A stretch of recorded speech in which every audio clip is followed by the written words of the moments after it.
Relief, Chapter 2, James's Point of View. So, tell me, what are you the most excited about for this upcoming tour? We're actually doing one of our last interviews before this tour actually starts. I don't think it really hit me until earlier today that we really are hitting the road again. Man, that last tour was an absolute blast. I wouldn't change anything about it. It was fantastic, and I'm so ready for this one to be even better. I mean, we recently recorded a double album, something we've never done before, so I'm excited about that in general, but I'm even more excited to be able to share so much new music with our audience. Being a music lover my whole life, I know how different the experience of seeing a band perform live is than just listening to the studio album in your house. I love listening to records, but hearing the same music live is just a totally different realm. It's beautiful in every possible way it can be. I look at the interviewer, put on my best smile, and passionately begin explaining our plans. Man, that's a hard question because there's so much to be excited about. I'm sitting on a leather couch with Nikki and DJ on both sides of me. We just put out a double record, and it was such an amazing experience writing it and putting all of it together. So it's going to be absolutely amazing to be able to perform all of this new music live. I think they know I'm about to go on a big, detailed ramble, because I catch DJ giving me a smirk and playfully nudging my shoulder. I turn my head to face him, raise an eyebrow, and laugh. Oh, am I talking too much? Do you want to turn, buddy? I always like to mess with DJ. That's just something that we do. He's kind of like my little brother, and Nikki's the older brother. He snatches the microphone from me, and I ruffle his black mohawk. Nikki is just trying his best not to laugh at us when I know he's planning on doing something just as ridiculous. That's how it usually is. People always comment on our performances and interviews saying that there's such good chemistry between us. It makes sense. It's crazy. I feel like I've known these two guys for way longer than I really have. We've explored such deep, heavy topics in our songwriting, so I think we formed a bond that's stronger than most friends do. Being in 6am really feels like a family to me. Like I said, we're like three brothers. And is it true that you designed the artwork for both albums, DJ? I crack a smile as I look at him because I know how hard he worked on that design, and it came out so freaking cool. He deserves to let all of the compliments sink in. Yes, I did. Our interviewer is a little too excited and basically cuts the poor guy off. Well, I think they're just spectacular. You have such a creative mind. You did an awesome job. DJ seems frozen in place, and I could tell he feels a bit awkward, but he plays it off real well. He cracks a smile and winks at me. Why, thank you. It's hard to keep my composure around these two. Honestly, sometimes I wonder how interviewers actually take us seriously. We're always goofing off, but that's who we are. We shouldn't have to hide it. Now, this is just a personal question since I'm curious. I've listened to all of your albums, and I'm fascinated with the heavy and sometimes taboo topics that your songs tell stories about. What made you feel comfortable enough to really dig into these things that most people don't want to explore? This is the shit that I love to talk about. That's an awesome question, and I agree with you that a lot of people are scared to be vulnerable and really dig deep. I clear my throat. I know for me, being able to be open about real struggles, inner demons, addiction, I think it helps release a lot of the shame and stigma that's connected to it. It helps bring awareness. It helps others feel like they're not alone and that someone understands what they're going through. Nikki chimes in. Definitely. I know when we wrote music for my book, The Heroin Diaries, I really wanted to speak the truth and be raw about addiction and all that it encompasses. I wanted us to put it all out there and hopefully have others be able to connect to it in some way. He casually puts a hand on my shoulder as I add to his explanation. Oftentimes, I feel that people connect really deeply to music, so I think that helps. DJ nods in agreement. I think we've proved our point well. Well, I'm impressed. I've always admired your willingness to really put the raw truth out there and not sugarcoat things, especially because there's very few bands that do. DJ smiles. That's the beauty of being in 6 a.m. We explore the decrepit, sick things, but always find a way to incorporate an element of hope. So, out of all the songs on Prayers for the Damned, which is your favorite? I take a breath and scratch my back. Oh man, you're hitting me with all the hard questions. It's tough to choose because we put our heart and soul into each and every one, so I fell in love with the whole album. I shrug my shoulders. I guess if I had to choose, I would go with You Have Come to the Right Place. That's one of my favorites too, actually. Why does that one stand out to you? I pause as I think of an answer. I'm noticing I'm starting to feel a little antsy, and I'm not sure how much longer I can stay sitting here without jumping out of my skin. Nikki and DJ are staring at me, and fuck, I'm taking too long. I compose myself and give my explanation. It reminds people that there's a way out of the darkness. If you feel like you're doomed or hopeless, there's a way out. You have to take initiative to change, but there's always a way out. I can't help but feel like a hypocrite as I say that, because I'm starting to really wonder if there is a way out of the chaos that goes on in my head. Like the numbers that are racing through it because of what I decided on eating for breakfast this morning, which basically determines how I'll be spending the rest of my day and the day after that and the day after that. I'm sorry, I realized I got off track, so back to the tour. How long is it expected to run for? I look over at DJ, who's looking at me thinking I have the answer, which I do, but my head is going in circles, and if I try to answer, it's definitely not coming out the way it was supposed to. Nikki must realize that neither one of us is going to end up speaking, so he jumps in. Well, we plan to stay out on the road for 4 months in the US, then we'll take a few weeks off until we hit Europe, and then Japan. Now DJ decides to join in. Yeah, we're going to be all over the place. Me, on the other hand, not so much. It's becoming very difficult to focus because now my mind is starting to race. Since this tour is starting next week, I need to figure everything out. Between what clothes I'm bringing, where we're staying, the food. I could feel tension throughout my whole body. The food. My heart rate begins to speed up. Oh God. I suddenly feel a nudge on my shoulder from DJ that snaps me back to reality. When the interviewer isn't looking, he mouths to me, "Dude, you good?" I suddenly feel embarrassed because I've never spaced out like that during an interview before. All I could think to myself is that I really hope it wasn't noticeable. Okay, well, before we go, we have one last question for you. It's actually a fan question, and it's for DJ. You should see the big smirk he has on his face. He puts his hand on his heart.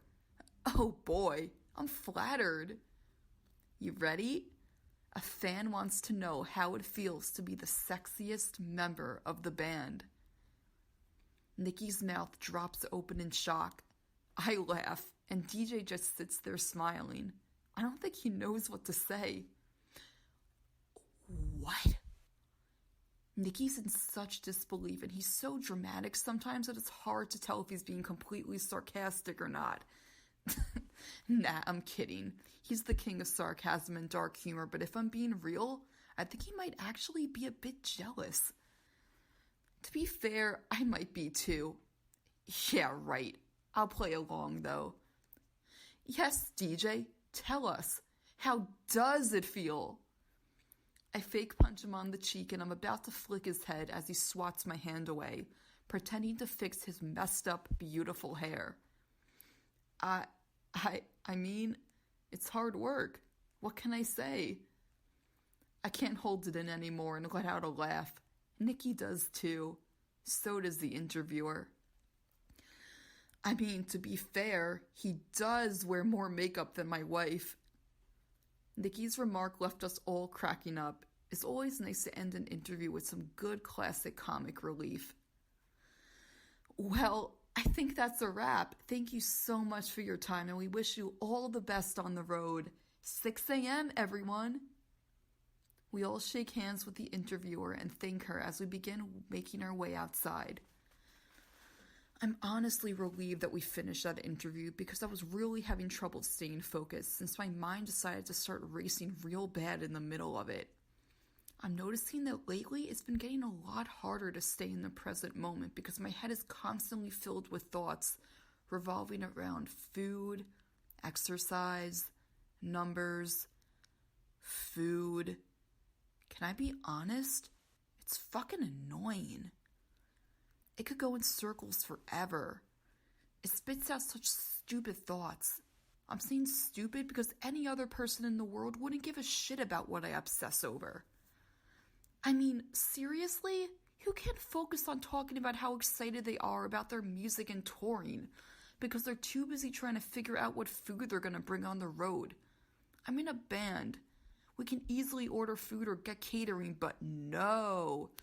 Since my brain is so screwed up, I can't eat what everyone else is eating like a normal person. No. I have to make a detailed grocery list of foods that are portable and part of the specific foods that I allow myself to eat. Protein bars, protein powder, powdered peanut butter, dried edamame, beef jerky, canned tuna. I think if anyone else looked at this list, they would think it was for some bodybuilder in training, not the frontman of a metal band. It's fucked up because of how rigid it is. If I do end up attempting to eat some of the catering or whatever anyone else is eating, I can only hope that one of my safe foods are there. It's also screwed up because of how strict I am with the times I have to eat. I have set times that I decide it's okay to eat and times when it's a big no-no. If something interrupts that, I know I'll be swimming in anxiety and probably won't end up eating anything because it would break my routine if I ate something different at a different time. It's control. I feel like I have control when I'm in charge of what I put in my body and when I don't. It gives me that weird feeling of accomplishment when I can plan something and stick to it. The same goes for my exercise routine. I'm going to have to fit in time frames when I could work out and I can't interfere with whatever else is on our schedule for the day. It'll probably end up working the best if I get it done first thing in the morning. Get it out of the way. Get myself energized and ready for the day. But what if that doesn't work? What if I end up having something in the morning and can't do it until later on? Then I'll have to figure out when in the afternoon I could do it, but it has to work with my meal times because if I have to wait at least 2 hours after eating to exercise or else I'll feel sick and I won't have a good workout. Jesus Christ, my head is spinning. It's like a hamster on a wheel. It doesn't ever stop. I already know this is going to cause issues on the road, and even though I'm excited about it, I'm also starting to really freak out. It's going to be so hard to act normal. I already know DJ and Nikki are going to catch on, so I'm going to have to really make an effort to be subtle. Subtle really isn't a word in the dictionary of a mental case. James? Oh, shit.